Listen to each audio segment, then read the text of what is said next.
अस्सलाम वालेकुम। क्या हाल चाल है मेरे अजीज दोस्तों।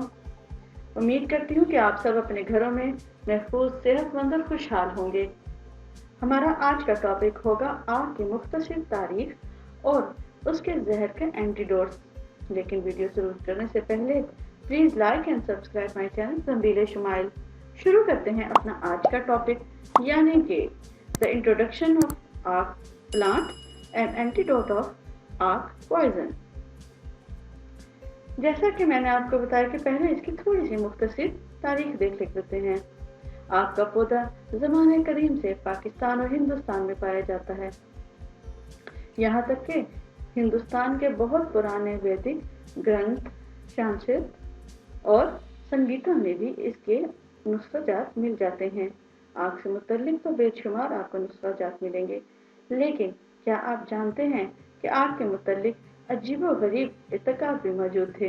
लोग इस ख्याल से आग के पौधे के नज़दीक नहीं जाते थे कि इसके पास जाने से इंसान नज़र की नेमत से महरूम हो जाता है। जी हाँ, यही वजह थी कि बाज़ हिंदू लोग आज भी इससे बच कर चलना पसंद करते हैं। सिर्फ यही नहीं, एक और रवायत के मुताबिक मगरबी हिंद के लोग आग के पत्तों को दर्द-ए-ज़ार से निजात के लिए मरीज़ा के सर पर रखना बेइंतहा मुफीद ख्याल करते थे। मगर पत्तों को हासिल करते हुए नहायत ही अज़्म और एहतियात से काम लेते हुए बाज़ अशिया की धुनी और जंतर मंतर से काम लिया जाता था।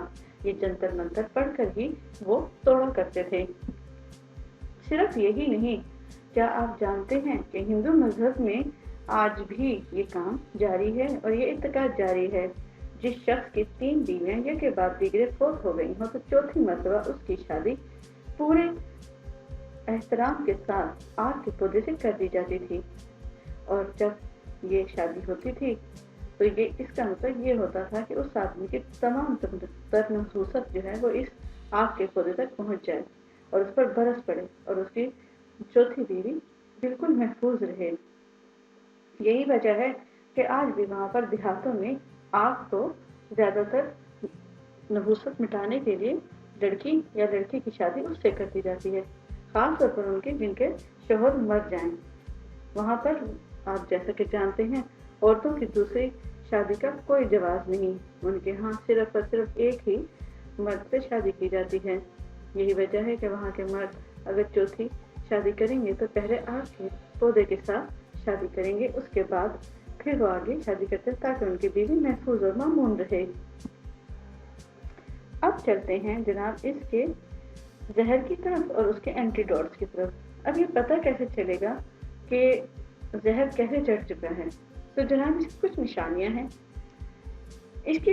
अब जैसा मैंने आपको इसकी एक और आप अगर देखेंगे आपका इंट्रोडक्शन, उसके अंदर आपको पता चल जाएगा कि इसकी कितनी मिकदार लेनी चाहिए। लेकिन अगर अब वो मिकदार ज़्यादा हो गई और आपको जहर चढ़ गया तो आप कैसे पहचानेंगे? तो जनाब आपके मादे में शदीद जलन और सोजिश पैदा हो जाएगी और फिर आहिस्ता आहिस्ता दस्त आने लग जाएंगे। बेचैनी और घबराहट बहुत ज़्यादा हो जाएगी। बाज़ औक़ात कै और दस्तों में खून भी आने लगता है। ऐसी सूरत में मरीज़ा का जिंदा रहना या मरीज़ का जिंदा रहना मुहाल ख्याल किया जाता है। लेकिन फिर भी आपको इलाज से दस्तबरदार नहीं होना चाहिए, क्योंकि अल्लाह की रहमत से कभी भी मायूस नहीं होना चाहिए। हाँ, अगर बच्चा छोटा है और आपने गलती से उसे दूध या कोई ऐसी चीज़ दे दी है जो कि आग से मुतल्लिक है तो उसका मरना लाजमी है। सबसे पहले आप कैसे बचाव कर सकते हैं? इसका सबसे पहला तरीका तो ये है कि आप इसका बेहतरीन तराक भी ये बहुत सारे हकीमों के नज़दीक है और बहुत जगह पर करामत से ये तरीका जारी भी है और बाज़ जगहों पे ये तजर्बे में आया है कि ये जो तरियाक है ये बेइंतहा मुफीद है। तो वो क्या होगा? आप दूध और घी को मिलाकर पिलाना है। इससे फ़ौरन ही क्या होकर आपका मैदा जहर से पाक हो जाएगा। जब तक मादा जहर से बिल्कुल पाक ना हो, बराबर दूध और घी का इस्तेमाल जारी रहे। मेरा तजर्बा है कि इससे आप बिलज़रूर आपका जहर जो है वो दूर हो जाएगा, क्योंकि इसमें मैदा साफ करने की बेइंतहा खासियत होती है। अब हम आगे चलते हैं। नंबर 2, घोघरू। ये एक जड़ी बूटी है। इसका दूसरा नाम खारे खुश्क और भाखड़ा है, भकड़ा भी कहते हैं इसे। जी, ये आग के जहर के लिए नहायत आला तरियाक है।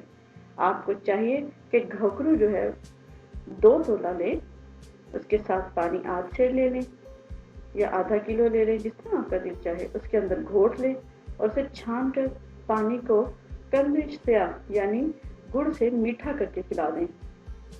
चंद बार पिलाने से ही ये जहर आहिस्ता आहिस्ता दूर हो जाएगा और मरीज का सेहत की तरफ आराम से आना हो जाएगा।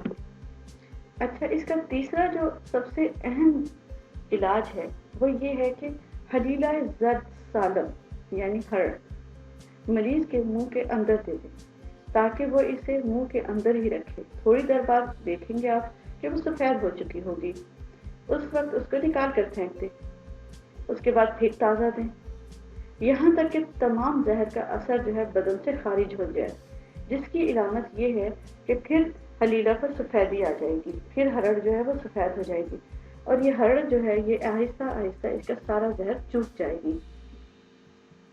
अच्छा, एक और चीज़ जो ख़ास तौर पर वो लोग जो कि पत्ते से जहर का शिकार हो जाते हैं उनके लिए ये है कि जहरदानी, भांगड़ा सफ़ेद, गोरख पान तीनों बोटियां लें और आग के वास्ते आला दर्जे की ये तिर्याक हैं, इन्हें घोटी अच्छी तरह और पिला दें।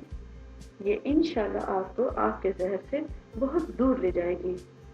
अब हम इसके इकसाम की तरफ चलते हैं, थोड़ा बहुत इसका जायजा लेते हैं कि ऐसे इसकी कितनी अकसाम हैं। तो जनाब इसकी बेशुमार, वैसे तो बेशुमार इसकी अकसाम हैं, कई हैं, लेकिन सबसे अच्छी इकसाम जो है वो बेलदार, जिसको पहाड़ी आग के नाम से पुकारते हैं। इसके फूल जो होते हैं वो बिल्कुल सफ़ेद होते हैं, उसमें कोई रंगत नहीं होती, ना ही बनफशी ना ही जामनी। ये बहुत ही ज़्यादा नायाब है, कमयाब है, बल्कि अब तो शायद मुश्किल से ही मिले। इसका फूल बिल्कुल सफ़ेद होता है, पौधा जो होता है वो सेम टू सेम एक ही जैसा होता है। ये इलाका सुबह सरहद में पाया जाता है। ये एक किस्म का बहुत ही ज़्यादा अक्सीर होता है।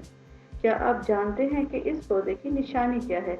इस पौधे की निशानी ये होती है कि एक किस्म के खास सीढ़ी है जिसकी एक ही शाख होती है, यानी नीचे से लेकर ऊपर तक वो एक ही ताल में जा रहा होता है और इसके सिरे पर जाकर बराबर कई इसमें पत्ते होते हैं और लोग इसी को हमेशा तलाश करते रहते हैं। इसको अक्की कहा जाता है। लेकिन चूंकि ये सारी किस्में बहुत ज़्यादा अहम हैं, हम इन सब को नज़रअंदाज करके आम और हर जगह मिलने वाले आग को ही लेंगे और उसी की खासियत में आपको बताएंगे। हाँ, इस आम आग में बाज़ आग सख्त जहरीले होते हैं, उनसे परहेज करना चाहिए। अब आप पहचानेंगे कैसे कि ये आग जो है, ये किस्म जो है ये बहुत ज़्यादा जहरीली है? तो इसकी पहचान ये है कि इसका दूध जो है वो बहुत ही ज़्यादा पतला होगा। अगर आप इसे ज़्यादा देर रखेंगे तो वो जमेगा नहीं। ये अगर आप जो अच्छे वाला आग होगा ना, जो जहरीला नहीं होगा, अगर आप उसका दूध रखेंगे तो फौरन जम जाएगा, जैसे कि आम दूध होता है। लेकिन जो जहरीला आग होगा उसमें जहर इतनी ज़्यादा होता है कि वो उसे जमने नहीं देता, वो बहता रहता है। तो ये इसकी पक्की निशानी है। मुझे आप सबसे उम्मीद है